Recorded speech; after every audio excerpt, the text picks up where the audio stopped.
gusto niya ba si Mama para maging papa natin? Hindi ko gusto siya ang magiging papa natin. Wala siyang dating na makapagbigay ng seguridad.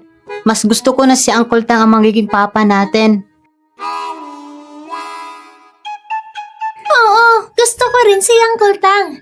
Mukha siyang katulad ni Kuya si Uncle Tang. Ako at si Uncle Tang ang angking pagkakahawig namin. Posible kaya na si Uncle Tang ang tatay namin ni War? Hindi pwede. Kailangan ko makakuha ng DNA sample ni Uncle Tang. Pagbalik ni Uncle Xiao, hahayaan ko siyang tumulong sa paternity test.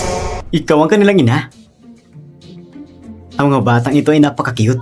Lalo na itong maliit na ito. Sobrang kapareho niya kay Sian. Kung hindi ko lang alam na walang anak si Master, akala ko talaga mag-ama sila. Umayos ka nga! Kumusta ang paa? Walang problema ang paa. Mag-ice pack ka na lang sa pag-uwi. Lagyan ng gamot. Magpahinga ng 2 araw sa bahay at gagaling din. Sige, ihati na kita pa uwi. Miss, sandali lang po. Ito ang premyo mula sa aming restaurant at paumanhin na rin. Sana tanggapin niyo po. Miss, sandali lang po. Ito ang premyo mula sa aming restaurant at paumanhin na rin. Sana tanggapin niyo po. Halika, kunin niyo na. Salamat, ate. Walang anuman. Salamat, ate. Sige, uuwi na kami. Sige na, sige na.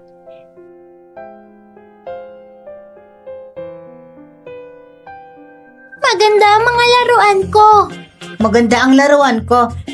Napaka-cute ng laruan ko. Ang laruan ko at ang regalo ko, puno ito ng maraming hiyas. Ang bait mo, Mr. Tang. Mr. Tang, tinulungan mo akong bumaba ng sasakyan. Tila nasagi ang kamay mo sa pinto. Mukhang medyo nasaktan. Baka pag-uwi, lagyan kita ng gamot. Sige, salamat sa tulong mo. Oh? Uncle Xiao! Uncle Xiao!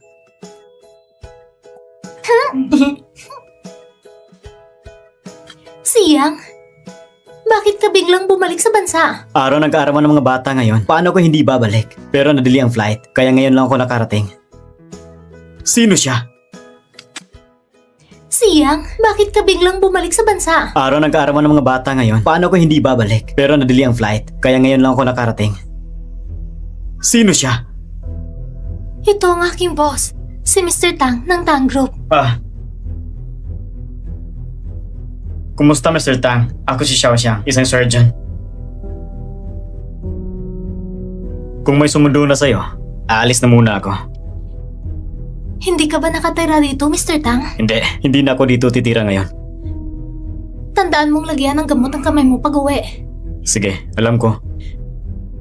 Magpaalam na kayo kay Mr. Tang. Paalam, Uncle Tang! Bye-bye!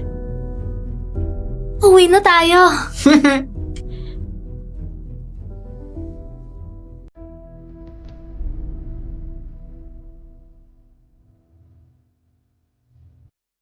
Miss Wang, may problema ba sa company database? Bakit hindi ako makapasok? Hindi naman. Ayos naman dito sa akin. Baka mali ang pagsulat mo ng ID mo. Hindi. Ilang ulit kong chinek. Baka hindi na itala ang ID mo sa system. Tanungin mo lang si Manager Song. Sige.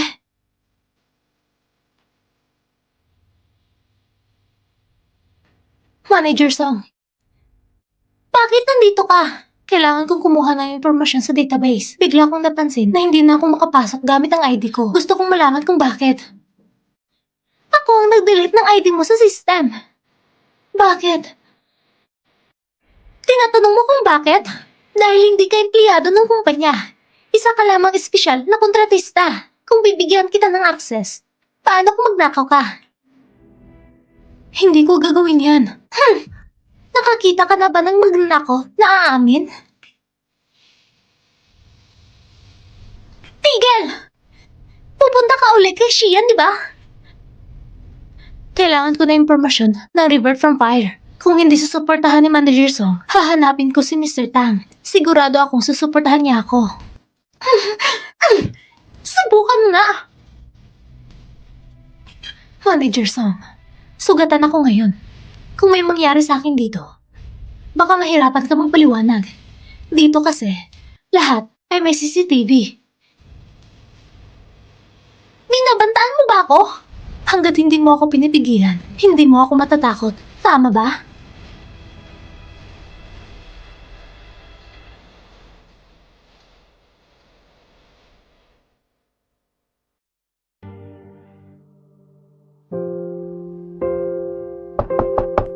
Pasok! Mr. Tang, Ano ba? Ano ba? si Songyo. Inalis ang ID ko sa company database. Hindi ako makapasok. Kailangan ko naman ng access. Mr. Tang, Huwag mo nang pahirapan si Song Nungan. hindi ko naman siya pinapahirapan. Iniisip ko lang na hindi siya opisyal na empleyado ng kumpanya. Kung bibigyan siya ng access sa sensitibong impormasyon, baka may masamang mangyari. Na ako ang kumuha. Kapag pinagdududahan mo siya, pinagdududahan mo rin ang desisyon ko. Hindi ganun ang ibig kong sabihin, Mr. Tang. Kahit graduate siya sa Yakyu, wala pa rin siyang kilalang pangalan. Hindi ito tungkol sa kasikatan. Nakita ko na ang kanyang mga gawa. Napakatalino niya. Binigyan ko siya ng pagkakataon. Kapag pumasa ang kanyang unang draft, siya ang hawak ng proyekto na Revert from Fire. Kung kailangan pumasa muna sa unang draft, pwedeng sumali rin ang draft ko sa competition, di ba? Sa kakayahan mo, hindi mo pa kaya ang proyektong ito. Huwag na magsayang ng effort. Gusto ko lang naman subukan. Kung ayaw mo, wala namang problema. Kung mas maganda ang design ko kaysa kay Song Nuan, iyon ang dapat mag-manage ang proyekto, di ba? Gusto mo mag-drawing? Gawin mo. Pero Song Yu, kung patuloy ka mga api kay Song Nuan, maghanap ka ng paraan para umalis sa Tang Group. Naiintindihan ko.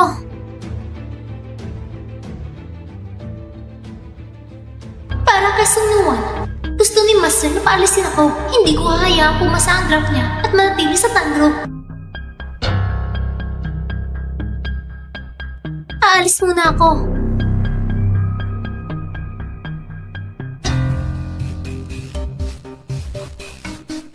Wow, Xiaosong!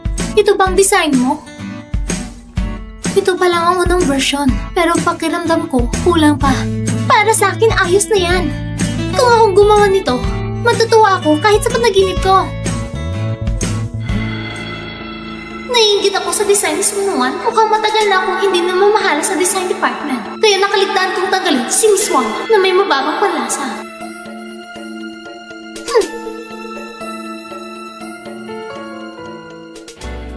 Ang mina na ito ay talagang interesante. Kung gagamitin ko ang ganyang design, ako na magiging responsible sa Revert from Fire.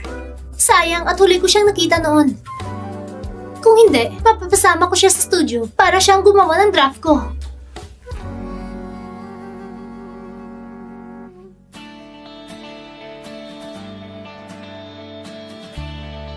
Sakay ka na. Ihatid kita pa uwi. Mr. Tang, ayos lang. Sasakay na lang ako ng taxi. Nagkasugat ka dahil iniligtas mo ako. Sinabi ko na, mananagot ako. Huwag mo na akong paulit-ulitin. Sige.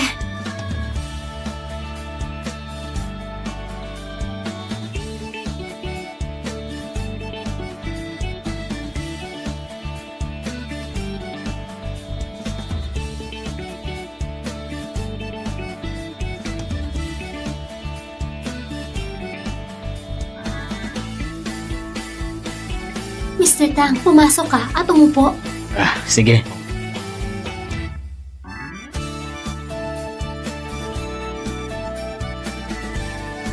Sapatos ng mga bata at kanilang ina. Uncle Tang! Hey! Dumating na si Uncle Tang. Kaya may pagkakataon na kumakuha ang kanyang buhok. Magpapatulong ako kay Uncle para magpa-DNA. Uncle Tang, pumasok ka na. Ako, magpapainit ako ng tsa para sa'yo. Sige. Uncle Tang, pumasok ka na. Pasok na. Halika. Kaninong laruan ito? Akin ito. Oh.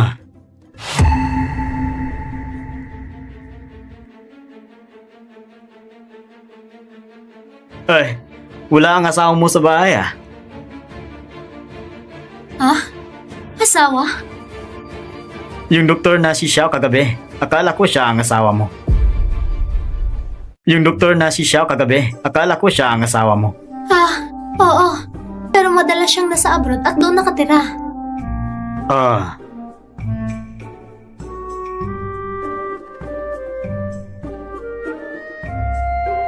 Tara, inom tayo ng tsaa. sige, ako na bahala.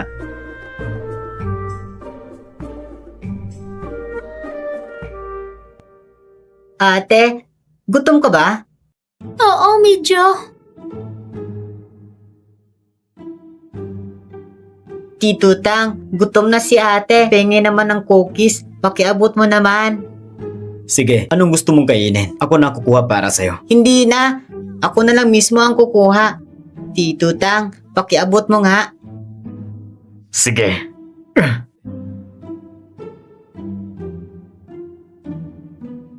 Ito ang pinakamasarap na cookies. Paborito ito ni ate. Tito Tang, pwede mo na akong ibaba. Sige.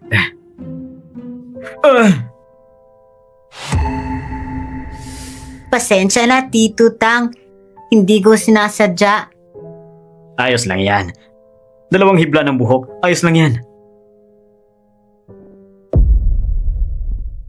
Anong nangyari? Mama, hindi ko sinasadyang maputol ang buhok ni Tito Tang. Tito, hindi sinasadya ni Kuya. Huwag mo siyang pagsisihan.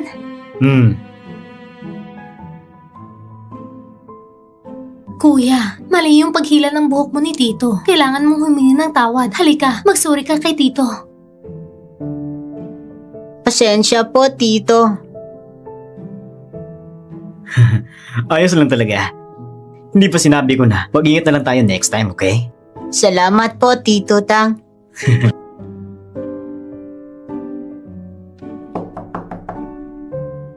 Bubuksan ko muna. Siyang, bakit ka nandito?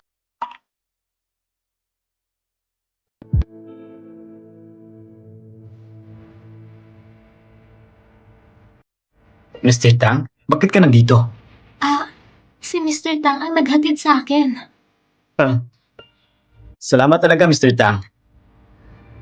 Dapat na rin akong umalis. Mr. Tang, magtagal ka pa dito. Hindi na kailangan.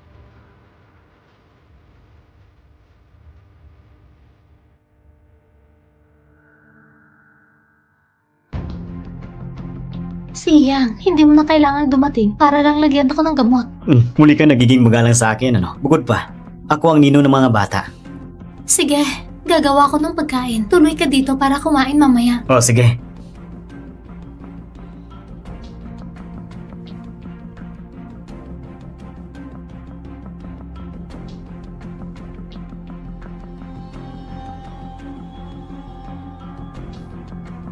Uncle Xiao, pwede ba akong tulungan? Anong tulong? Ito ang buhok ng Tito Tang.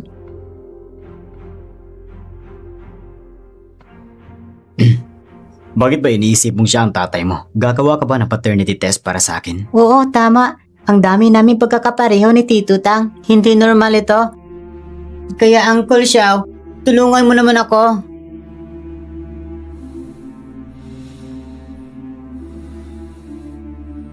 Uncle! Uncle! Sige, tutulungan kita. Salamat, Uncle!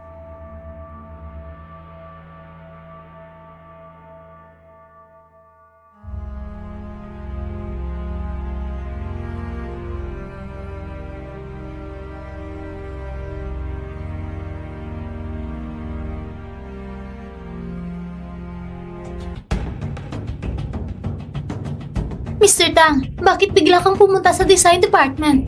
Walang anuman. Maupo ka muna. Bakit ka nandito? Maupo ka. Maupo ka. Sugatan pa ang paa mo. Ako nang bahala. Gusto ko lang makita kung kumusta na ang draft mo. Halos tapos na. Ayos yan. Tama. Timing bukas. May meeting ang mga shareholders dito sa kumpanya.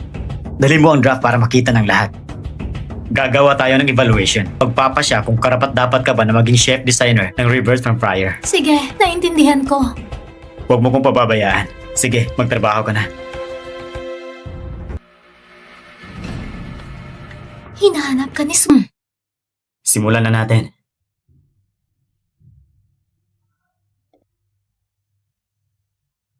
Ito ang draft ko para sa Rebirth from Fire.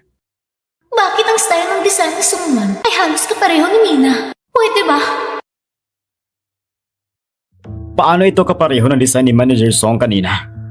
Ah, oo nga. Pareho ng estilo. Akala mo gawa ng iisang tao?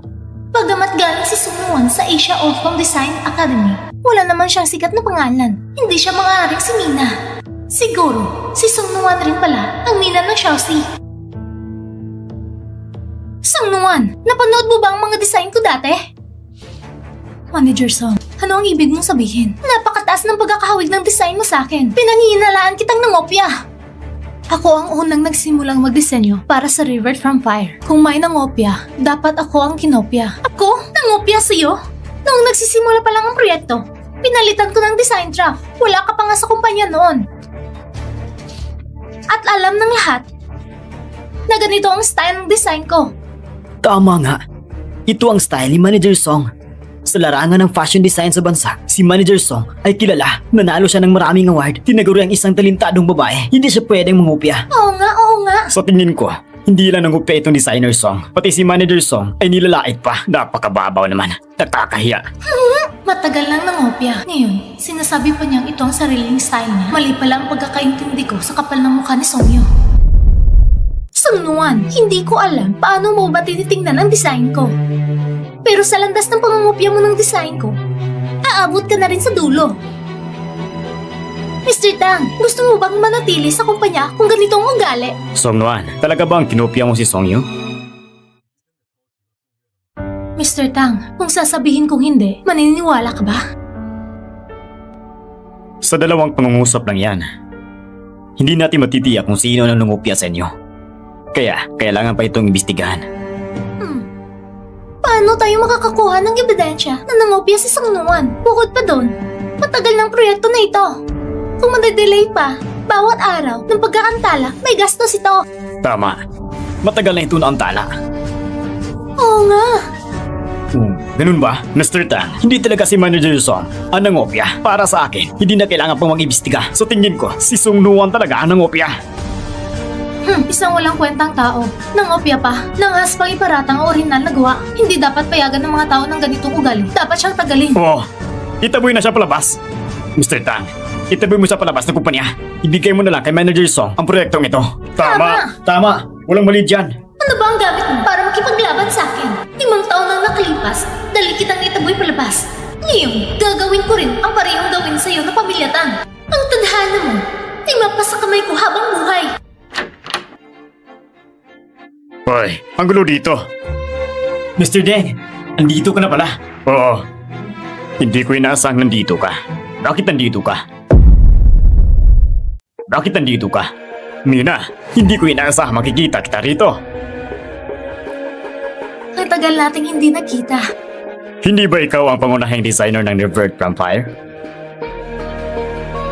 Mina? Manager Deng, ito si Sungnuan. Hindi! Imposibleng si Sungnuan. Paano naman siya si Mina? Mr. Tang, hindi ko akalain pareho pala tayo ng naiisip. Kakatapos ko lang kausapin ng assistant mo. Naaanyahan si Mina bilang pangunahing designer namin sa proyektong Rebirth from Fire. Hindi ko akalain maimbitahan mo siya. Ang Mina na sinasabi ni Mr. Deng ay designer ba ng mainit na regalo? Oo! Hindi pwede! Hindi siya si Mina! Hindi siya. Ikaw ba? Mr. Deng, si Manager Song ay isa rin sa aming mga designer. Ngayong beses, kasama niya si Song Nuan sa unang draft ng Rebirth from Fire.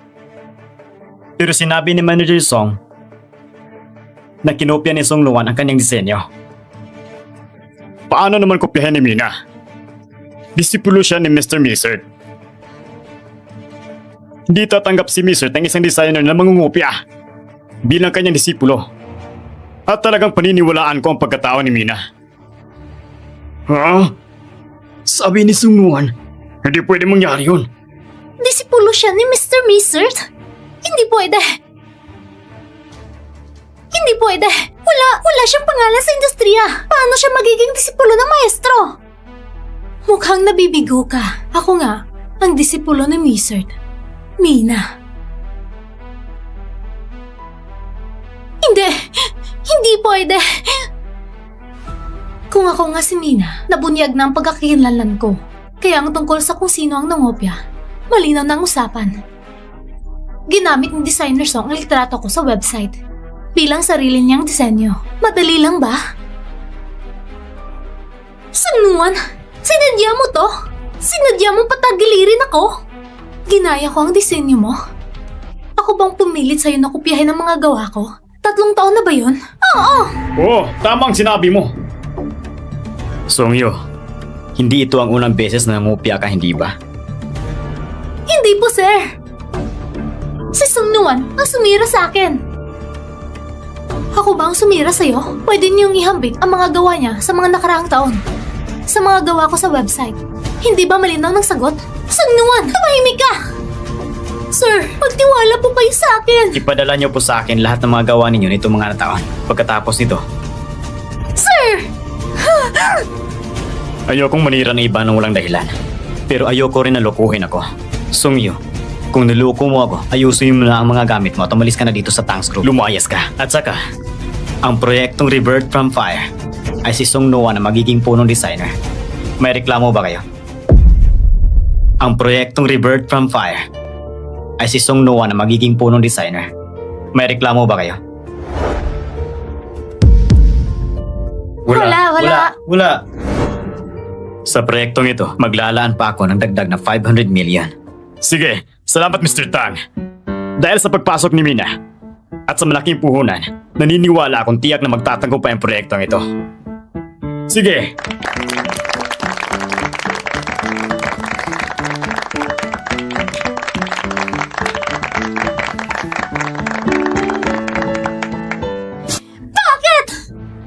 Bakit si Sungnuan? Hindi pa tapos ang usapin ito. Hintayin mo, Sungnuan!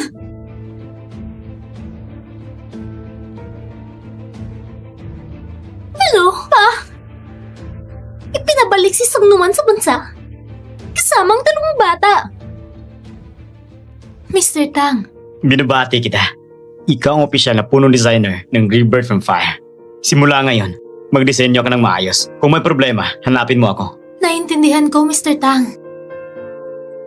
Hindi lang ikaw ang tinutukan ng mga shareholders ngayon. Dahil ikaw ang espesyal na inanyaan ko. Kaya, Alam ko naman ito, walang problema. Mga tanong lang naman, hindi nila ako masasaktan. Sige, babalik na ako sa opisina. Sige, punta ka na.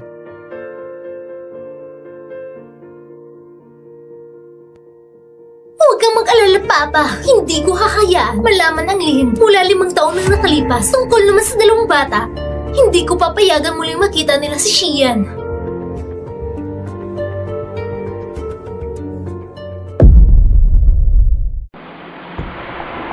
May kinalaman ba sa akin ang sinabi ni Songye? Ang katotohanan, 5 taon nang nakalipas ba? Ngayong gabing yun, na tungkol sa 2 bata, ang sinasabi ba nito na kailangan ilayo si Yumer at Suyan? Bakit? Imposible bang si Mr. Tang ang tunay na ama ng 2 bata?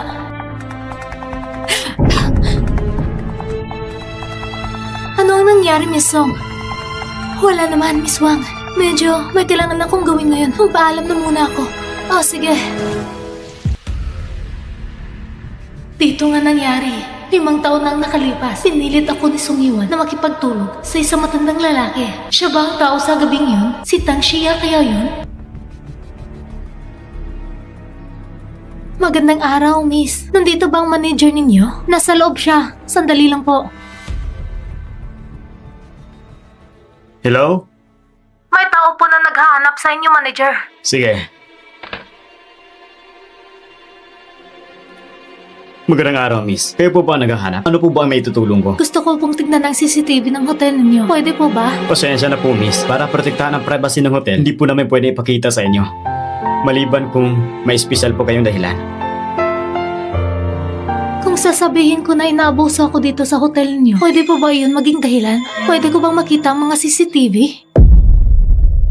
Pasensya na po, miss. Tanong lang, kailan po ba kayo nag-check-in dito sa hotel namin? Anong kwarto po? 5 taon nang nakalipas. June 3, room 3606. Miss, hindi po ito tungkol kung papayagan po namin kayo. Ang problema po ay matagal na po iyon. Ang hotel po namin ay nagtatago lang ng CCTV footage ng 3 buwan. Gusto ko ko lang pong itanong, nakarating na ba si Tang Xian ng Tang Group dito sa hotel ninyo? Pasensya na po, miss. Hindi kailanman nag-check-in si Mr. Tang dito sa aming hotel. Ang sinabi ni Song Yuan na katotohanan, 5 taon na nakalipas. Hindi ba ito tungkol sa isyu ng pagkikipagtulong? Siguro ako nagkamali. Sige, naintindihan ko. Salamat.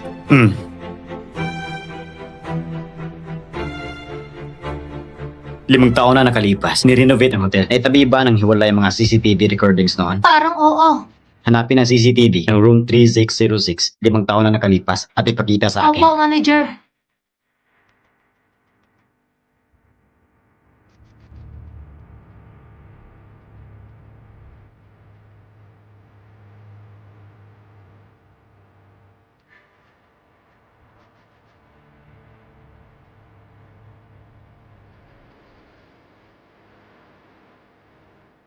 Miss, mukhang napunta ka sa maling kwarto. Ito ay kwarto 3609.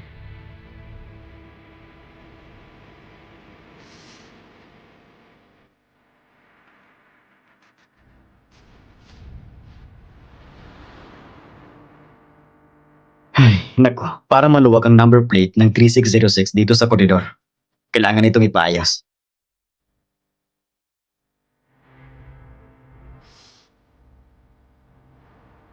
Yung tinitirhan sa kwarto ng gabi yun ay si Mr. Tang.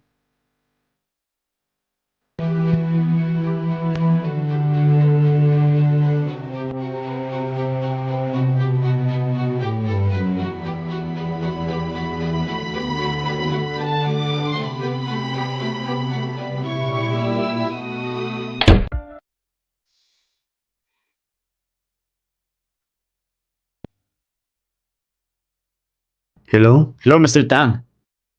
May isang babae ngayon. Nagtatanong tungkol sa pag-check-in niyo sa aming hotel. Gusto rin niyang tingnan ang CCTV recordings noong Hunyo 3, 5 taon na nakalipas. Pinakita mo ba? Siyempre hindi.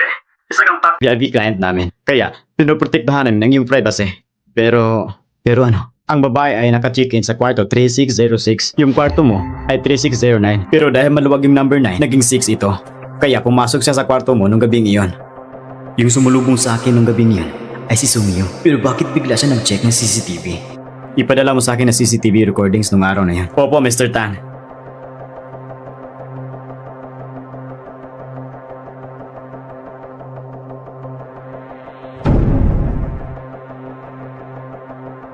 Sungnuan? Siya ang pumasok sa kwarto ko? Nagsinungaling ka sa akin? Shingsi! Sir, suriin mo nga. Ang nangyari nung gabi nilalagnat ako 5 taon na nakalipas. At pati na rin yung tungkol kina Song Nuan at Song Yu. Suriin mo rin. Sige, naiintindihan ko na. Mga anak, nandito na si Mama. Bumalik na si Mama! Na-miss niyo ba si Mama ngayon? Mama, bakit si Tita Jiang ang sumundo sa amin ngayon pagkatapos ng klase at hindi ikaw? Dahil may kunting bagay si Mama ngayon, kaya hindi siya nakasundo sa inyo. Bukas, ako ang susundo sa inyo. Sige! Sige, maglaro na kayo muna. Gagawa si Mama ng pagkain para sa inyo. Anak, tulungan mo si Mama buksan ng pinto. Apa! Uncle Zu, nandito ka pala! Uncle Zu, pumasok ka na dito. Anak, sino ang dumating? Si Uncle Joe. Pero dinala siya ni Kuya sa kwarto. Tuwing dumarating si Sian, nakadikit lagi itong bata sa kanya. Uncle Joe, lumabas na ba ang resulta? Uncle Joe, lumabas na ba ang resulta? Lumabas na.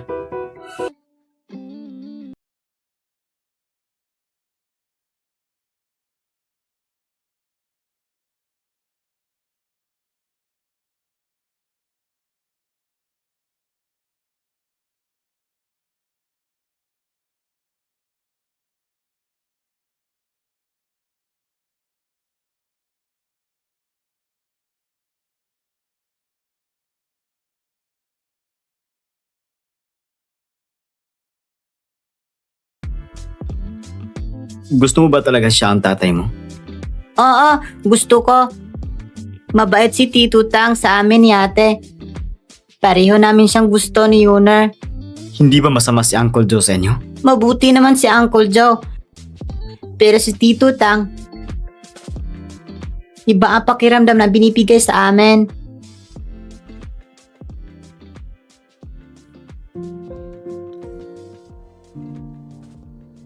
Nonwan, makalipas ang ilang araw, uuwi na ako sa France. Ang bilis naman. Pero medyo busy ako sa trabaho ngayon. Siguro, di ako makakakuha ng leave. Kaya hindi kita matutulungan sa Kung magkaroon ako ng chance na makatransfer ng trabaho dito sa bansa, gusto mo ba akong bumalik dito? Siyempre gusto ko. Kung babalik ka dito, mas madalas tayong magkikita. Pero kung sa France ka, mas makakatulong sa trabaho mo. Mas mabuti nang hindi ka nalang bumalik dito. Wala rin naman tayong mga karelasyon ngayon. At ang mga bata, tinatawag na akong daddy. Paano kung bumalik ako dito? Tayo, para maging isang pamilya tayo. Siyang, sa mga taon na ito, sapat na ang pag-alaga mo sa amin. Nandito na kami ni Yuner at Shushu sa bansa. Lahat ay maayos. Sa tingin ko, dapat mo nang hanapin ang sarili mong kaligayahan. Sige. Pero bago ako umalis, gusto kitang imbitahan kasama si Yu para kumain. Tayong tatlo. Siyempre, parang para sa'yo ang pagkain na yon. Sige, aalis na muna ako ha. Nonwan, kahit ano pang mangyari, akin ka lang. Mr. Tang,